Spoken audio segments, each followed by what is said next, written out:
ஐயா, நீங்க ஆட்சிக்கு வந்தா என்ன சட்ட திட்டங்கள்லாம் கொண்டு வருவீங்க? எங்களோட நாய்கள் பல்லு வளர்க்காத கழகம் ஆட்சிக்கு வந்த உடனே முதல்ல நாங்க பண்ற விஷயம் என்னன்னா 90s கிட்ஸ் மாதிரி எங்களை பாலாக்காம எல்லா நாய்களுக்கும் கண்டிப்பாக திருமணம் நடக்க வேண்டும்.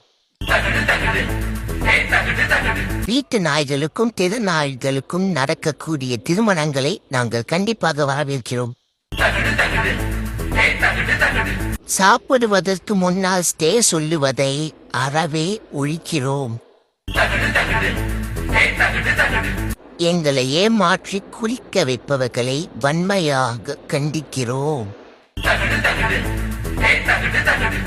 தினமும் எங்களுக்கு கரிபூவா கொடுக்காமல் தயிர் பூவா கொடுப்பவர்களை தீய சக்தியாக அமல்படுத்துகிறோம். நாய்கள் பல்லு வளர்க்காத கழகத்திற்கு வாக்குகளிங்கள். நன்றி, வணக்கம். உங்க ஓட்டு எனக்கு தானே கைஸ். கமெண்ட்